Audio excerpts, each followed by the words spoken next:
ela é psicopedagoga, é uma serva de Deus, ela é uma bênção, né? E a gente quer trazer aqui conhecimento, porque o conhecimento é quem liberta. Isso é a palavra de Deus e ainda há muita falta de conhecimento. Nós erramos, nós não entendemos, muitas vezes não temos empatia com outras pessoas por falta de conhecimento. Não é verdade? Tem gente que não sabe ainda nem o que a psicopedagoga ela faz. Mas Luciane hoje está aqui para falar.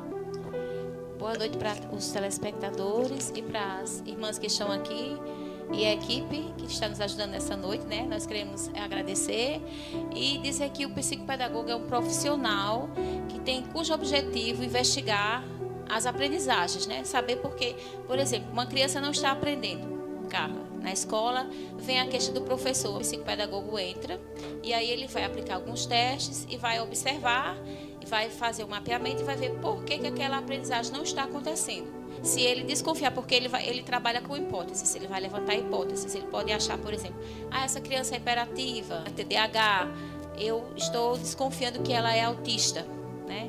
Aí o que ele faz? Ele prepara um relatório, a criança tendo o laudo em mãos, tendo passado por uma equipe multifuncional, psicólogo, neuropediatra, psiquiatra, tomando remédio, leva o laudo, mas a escola ela não tem o olhar de de preparar um plano de aula adequado, né, para aquela criança. As provas não querem adequar, porque simplesmente tem essa ideia de que, não, ele é autista, mas ele tem que estar numa sala comum com 25 crianças, 30, e ele tem que acompanhar. É o ambiente que tem que ser modificado e adaptado para receber esse aluno e trabalhar com essa dificuldade. Esse aprendizado aqui, a gente que é cristã, que faz trabalhos na igreja, é muito importante sair também para quem trabalha com os departamentos infantil e kids, ter esse entendimento de adaptação. Isso. Saindo da parte da escola, que nós podemos, hoje nós vamos abordar aqui, né, o autismo na escola, na sociedade, na questão da saúde. Quando parte para a igreja, sem querer ofender nem citar nomes, mas no geral a sociedade ela não está totalmente preparada para o diferente. Você vê que a igreja tem um trabalho maravilhoso, mas a igreja precisa se adaptar a essa nova realidade. A igreja precisa o quê? Que eu quero dar um conselho para o pastor que está em casa assistindo, para a irmã que ela dirige o departamento infantil. Prepare uma sala, separe uma salinha. Não precisa ser muito grande, mas você coloca um tapete, você leva brinquedos grandes, coloridos, de preferência que seja macio, adaptado, um ambiente calmo. Um ambiente como esse que está aqui, talvez bem baixinho, alguns ainda gostem, se acalme. Um som de água, você pode colocar aquela musiquinha de fundo de água, né? Procura brinquedos grandes, quebra-cabeça grande, alguma coisa que ele consiga focar, observar, ver e se concentrar. Você não pode exigir que uma criança com autismo ou até com TDAH fique sentado 2 horas no banco da igreja, 4 horas numa sala de aula como profissional. Me dói quando eu vejo professores, diretores de escola, coordenadores, pessoas pós-graduado, mestre, doutor, querendo que uma criança sente e fique 4 horas sentado assistindo aula. Não tem condições. Ele vai ficar agitado. É uma opressão, é um crime. Ele precisa sair da sala de aula. Ele tem a necessidade. Aí o que é que o professor faz? O professor está desesperado com a criança na sala, porque nem sempre eles colocam apoio. As escolas não têm essa preparação, porque por lei, cada criança, né, com TDAH ou com autismo deveria ter um suporte, um apoio, uma professora para ficar com ele na sala. Se tivesse 3, era 3 suportes. Na realidade não é assim, né? Tem as leis, muitas leis hoje. Mas infelizmente na prática essas leis ainda não são colocadas em prática. Eu tinha um aluno com autismo de suporte 2 e ele era muito agitado. Ele não conseguia passar mais do que 15 minutos sentado. E o que é que eu fazia? Quando eu chegava, enquanto os alunos estavam tirando a agenda do quadro, eu chamava ele para perto de mim, eu sentava com ele, aí a gente brincava, dava um cheiro, um beijo. Tem aquela questão da afetividade que é muito importante, porque ou ele não olha no seu olho, ou ele então olha em cima do seu rosto. E ele vinha para cima de mim. Eu fazia a atividade dele e depois eu deixava ele sair com o responsável, né, que ficava com ele. E ele ia para a quadra, corria. Quando ele cansava, ele entrava na sala e sentava. Ficava quietinho. Quietinho, assistia a aula. Sabe por quê? Ele tem a necessidade. O que é que eu fazia com as crianças hiperativas na sala de aula que tinha com diagnóstico ou sem diagnóstico? Era o meu ajudante do dia. É uma estratégia, professor. Coloca seu aluno TDAH para ser o ajudante do dia, porque ele gosta de andar. Estratégia para os pais, para professores, para... É verdade? Isso. Porque até para nós, às vezes, como não estou sufocada, aí eu quero que ele faça alguma coisa para ajudar. Nós vemos nas mídias hoje, assim, muito romantismo. O autismo, TDAH, uma coisa linda. Não é verdade. É um sofrimento para a criança, traz prejuízo para o desenvolvimento da criança intelectual, físico, emocional, social e para os pais, para a mãe e para quem está cuidando dessa criança. E a criança precisa, é um direito dela, por lei, ela precisa ser acompanhada, ter seu tratamento, né, respeitado. Não existe ainda, você sabe, né, na nossa Parnamirim, na nossa cidade, um lugar específico que atenda o autista, que dê todo um suporte para ele, que tem uma equipe multifuncional para cuidar dessa criança e dos pais. Porque a gente, às vezes, também falamos muito da criança, mas também esquecemos do pai e da mãe. Quando a criança é autista, eu costumo dizer que a mãe e o pai é um pouco autista, porque ele está participando daquela situação. Eu já vi coordenador que não era pedagogo, né? Porque um pedagogo sabe o que eu estou falando aqui. Eu acho que ninguém que não fosse pedagogo não deveria coordenar uma escola. Pegar uma criança autista, obrigar ela a ficar na sala de aula, só sair na hora do intervalo, porque elas precisam sair, correr, precisam ir andar, às vezes sair nas portas da sala olhando com a cabecinha, olhando para dentro. Eles precisam dar essa voltinha, faz bem, se acalmam. De um ambiente diferente, precisa beber água, precisa ir no banheiro, precisa amassar uma massinha, precisa fazer uma coisa que eles queiram, porque uma voz é como se fosse 10 vezes aumentada. Um som de uma voz, uma pessoa falando. Agora imagina aí uma sala com 25 crianças, 35 crianças, que nem eu passei numa escola que tinha, assim, uma mensalidade alta. Não era qualquer criança que estudava naquele colégio, mas que não tinha uma proposta para trabalhar com essas crianças. E não é essa criança que tem que se adaptar. Não é a criança que é mal educada, que está correndo, como eu vi ontem eu fui pregar numa igreja e uma criancinha choramingou o culto inteiro, correu, mas ninguém se incomodou, porque sabíamos que aquela criança era autista, tinha que ter um espaço para aquela criança, onde ela ficasse, onde ela se sentisse bem, feliz, que é ficar no lugar que você se sinta bem. Mesma coisa são as crianças autistas. Você relatando aí esse episódio, eu vivi muito isso. Até porque, além de eu ir para igrejas diferentes, que Davi ia ministrar, a cobrança por a gente ser pastores, né, eu chegar... É maior ainda. Então, eu passava uma tortura, porque eu segurava ele à força no braço. Aí eu ficava segurando, quando chegava o final do culto, menina, eu ia para dentro do carro, eu não aguentava mais de dor, de tanto eu segurar ele para ele não correr. Esse menino gritava. Então, assim, para mim foi muito difícil. Aí começou eu dizer, não, eu não vou não para a igreja. Não adianta eu ir para estar nessa situação. E eu vivi tudo isso que você está falando. É muito importante as pessoas abrir a visão para isso. Às vezes, uma coisa simples muda tudo. Boa atitude, né? O carinho, o amor. Olha, e quando a gente fala da sociedade, a gente falamos da igreja, mas não é só a igreja, né? A sociedade em si, ela não está preparada. Melhorou, está avançando, tá, as leis estão vindo aí, mas há muita coisa para fazer. O respeito, por exemplo, na fila. O autista ele tem a preferência, porque ele não consegue ficar parado. Não existe essa palavrinha paciência, não existe na cabecinha dele, dependendo, é claro, do grau de suporte dele. Porque você sabe que tem o autista tipo 1, que ele já é mais calmo, inteligente, aprende. Mesmo assim, tem suas limitações. Mas o autista de suporte 2, por exemplo, o de 3 também, ele jamais ele vai ficar sentado esperando a vez dele. Não vai. Porque, na verdade, o autismo ele nunca vem sozinho. Tem muitas comorbidades, né?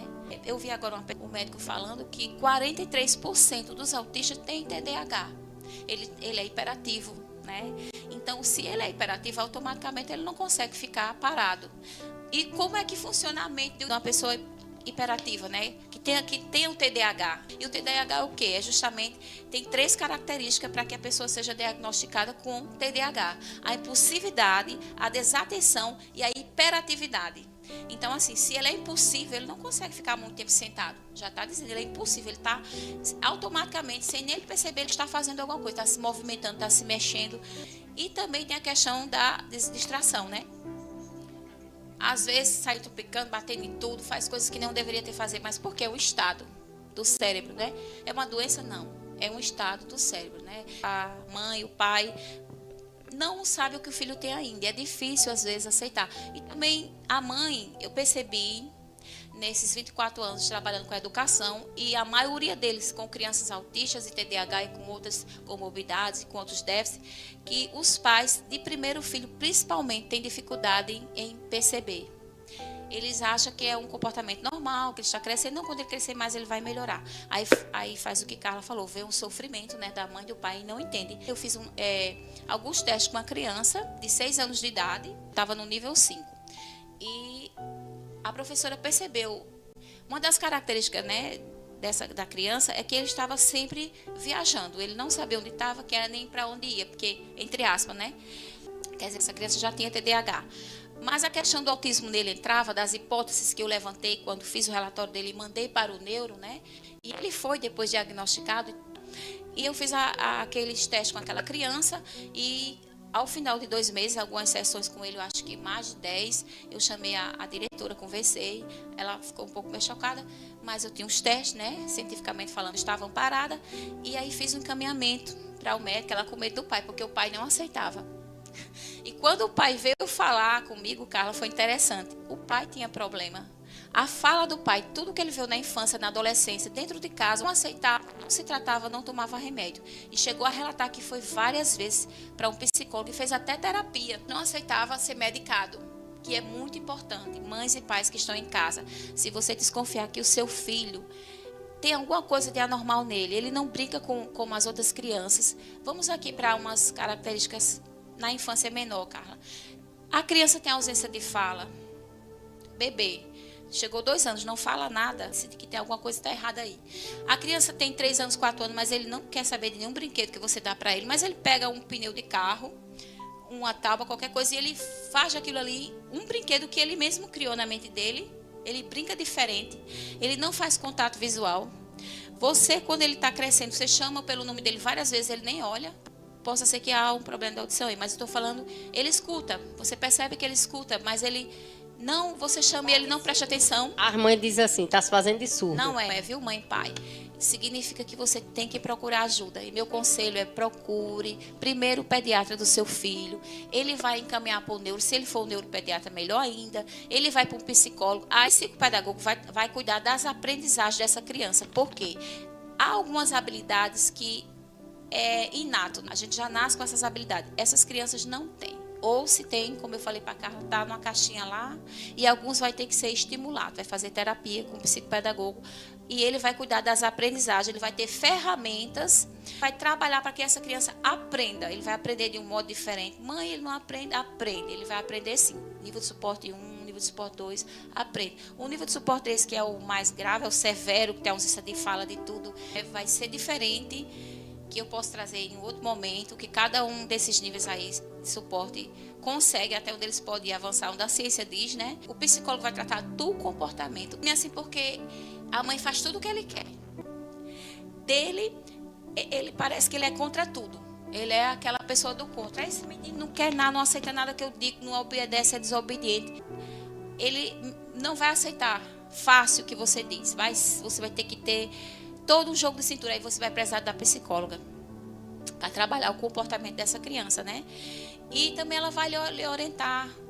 Se o psicólogo tiver aba, vai ser muito bom, porque ela vai lhe orientar como é que você vai tratar com essa criança. Porque também eles são inteligentes. Se perceberem que você faz tudo o que ele quer, eles vão também cair em cima disso, né? Às vezes, vai manipular você. Então, você também tem que ser mais esperta do que eles, né? Tem que ir na psicóloga, ela que vai avaliar onde é o comportamento, até onde é que ele já percebeu que e manipular mãe e pai. Resumindo. E às vezes não, tá? Porque eles também são muito ingênuos. Vou usar essa palavra, ingênuo. Por exemplo, um adolescente com autismo.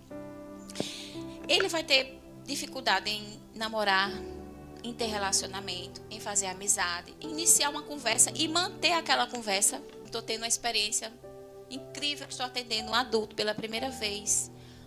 E eu vou dizer a vocês estão em casa, vão ficar impressionados. Ele não quer tomar medicação, que é a coisa mais difícil do mundo. Quando não se toma medicação, não se há paciência, ele grita todo mundo, grita os funcionários. Ele diz que não consegue. Ele é TDAH. Como é que é a mente de um TDAH? A mente de uma pessoa como Carla, como a missionária, que são bem calma, é como se fosse um Fusca numa pista, certo? Mas a mente de um TDAH, de um autista que tem TDAH, é um carro de Fórmula 1. A velocidade que ela trabalha é imensa. Eles não esperam você falar, eles não esperam seu comando. Eles estão indo, entendeu? Com tudo. Eles estão se jogando. A gente está rindo, mas é assim. É desse jeito mesmo. É desse jeito. E você fica desesperada como mãe, como pai. Por isso que precisa da equipe multifuncional. O neuro vai entrar com o quê? Ele vai pedir alguns exames que vai descartar algumas coisas, como epilepsia. Mesmo já sabendo que ele tem autismo e TDAH, tem que ir para o neuro, né? Porque assim, o autismo, o TDAH, transtornos do neurodesenvolvimento, do nosso cognitivo, as comorbidades são que tem dentro do transtorno, né? A palavra seria transtorno mesmo. Não tem como você ver por imagem. Por exemplo, eu estou lendo um livro de um médico maravilhoso. E ele fala que um câncer tem como você ver. Uma doença, um diabetes, tem como você medir, saber que você tem um diabetes. Já o autismo, TDAH, não. Vai ser como? Comportamento, exatamente. Vai ser através das observações que os pais vão fazer na infância, os professores e a equipe multifuncional que o pai e a mãe vai levar. Vamos ver qual é a pergunta da internauta. Então, quem está falando aqui, ela está dizendo assim, eu tenho um neto que é suporte 2, ela quis dizer tipo 2, não, suporte 2 é muito difícil. Fale sobre os direitos dessas crianças, como o laudo do INSS, exames, benefício de crianças. Sim, existem muitas leis. Inclusive, eu trouxe até na minha bolsa, porque são muitas leis. Eu poderia até pegar aqui e ler um pouquinho para a senhora, que não dava para memorizar tudo. Mas, graças a Deus, que existe lei sim. O seu filho tem direito a um benefício, né, do governo federal. Essa criança, ela tem direito a ser acompanhada pela uma equipe multifuncional. Ela tem direito, na escola dela, ela tem direito a ter as provas dela, as atividades adaptadas. Vocês devem exigir, porque escolas grandes, de renome, eu já vi, já trabalhei em escolas grandes que não fazem isso, porque às vezes eles pegam uma pessoa que não está preparada, uma pessoa que tem outra formação e coloca para ser uma coordenadora, que foi o que eu vi, e aquela moça, ela não entendia nada. Conversando com ela, como psicopedagoga, eu fiquei assim, horrorizada. A criança precisa e tem direito por lei a ter as atividades, né, adaptadas, as provas. Se é um menino impulsivo, tem TDAH, não consegue se concentrar, ele tem direito de ter uma professora lendo os enunciados para ele. Sabia disso, Carla? É importante. Sim. A professora, que vai ser de suporte, que a gente chama de suporte, essa professora vai ler os enunciados, vai fazer as perguntas para ele responder. E vai mediar, porque tem uns que não conseguem nem escrever, mas ele consegue, muito inteligente, falar. É o caso do meu. Oralmente ele diz o que ele entendeu, e se for o caso e ele não escrever, ela vai escrever para ele sim, porque tem a testemunha da outra professora, está vendo que ele sabe. É feita uma avaliação com essa criança, um psicopedagogo que trata das aprendizagens, senta com essa criança e vai ver que ele consegue oralmente, então essa prova vai ser feita até oralmente, sem necessidade também de escrita, se for o caso. A senhora leve, procura ajuda. A senhora vai a uma psicóloga, sua filha, o pai, a família tem direito. Assim, hoje por lei não, mas eu digo que é necessário, tem que haver, né, um trabalho para os pais. Por enquanto tem para a criança, né? Mas pelo SUS demora, mas a senhora consegue. Pelo CRAS, né, em Parnamirim, existe uma escola referência, que o diretor é Marcelo. É uma escola que tem de referência, que é ali em Parque Industrial. E Lá tem um trabalho onde as crianças são atendidas, tem uma equipe multifuncional, né? Fazem terapia, tem psicopedagogo lá, tem psicólogos. E é muito difícil realmente suporte 2. Precisa de uma medicação para eles e para vocês. Eu digo assim para os pais quando eu atendo: olhe, eles precisam de uma medicação sim, mas para que eles fiquem bem. Para os pais também. Para os pais também se sentir bem calmo. Nada de bater, saculejar, gritar, colocar de castigo. Isso não funciona. Entrou em crise, se abaixa, abraça forte, porque eles aceitam o abraço do pai e da mãe, né? Leva para um lugar sozinho onde fiquem vocês dois. Tira da multidão, tira do espaço que ele está. Abraça. Procura uma coisa que você observa que ele gosta de, sempre com essa coisa na sua bolsa, esse objeto, esse brinquedo, ou uma comida, sabe? Que você vê que... Não, Carla, porque é muito singular, né? Carla até me contou uma situação que ela passou que eu fiquei muito triste com o filho dela ontem na escola, mas é muito singular. Não adianta o professor, o profissional ou o pai querer que o autista X seja igual ao Z e o Y. Não. Existe um documento chamado CID, e agora o CID-11 teve a 11ª atualização, né, que é usado no mundo inteiro, e ele é americano, que tem um padrão que vai estipular assim, qual é o nível de suporte do autismo daquela criança, né? Só que assim, aquele comportamento comum, a maioria, digamos assim, que esteja no mesmo suporte, mas ainda existe comorbidades únicas e comportamentos singulares únicos. Ausência de fala. Neném está na audiência? Um abraço para você, Neném. Neném é meu primo, ele tem um filho também que tem especial, né? Que hoje é um rapazinho muito inteligente. Anderson cresceu, o Neném procurou ajuda, a mãe. Para essa avó que nos fez essa pergunta, ele já tem o BPC dele, já é um rapazinho. Mas chegou um determinado momento que ele teve que sair da escola porque ele não acompanhava mais. E também, por lei, uma médica, eu atendi uma criança que a mãe era médica e o pai também. E ela disse que o filho dela de suporte nível 3, ela chegou quando viu que era muito angustiante a sala de aula, ele não estava acompanhando o 7º ano, ela pediu no MEC, que é um direito, eu não sabia nesse tempo, né? É um direito por lei, pegou o diploma dele de conclusão, porque ela viu que era uma angústia. É um tema muito bom, maravilhoso, que eu amo falar, né? Isso eu falo a noite inteira. Então, o problema é o nosso horário, que já está avançado. Sim.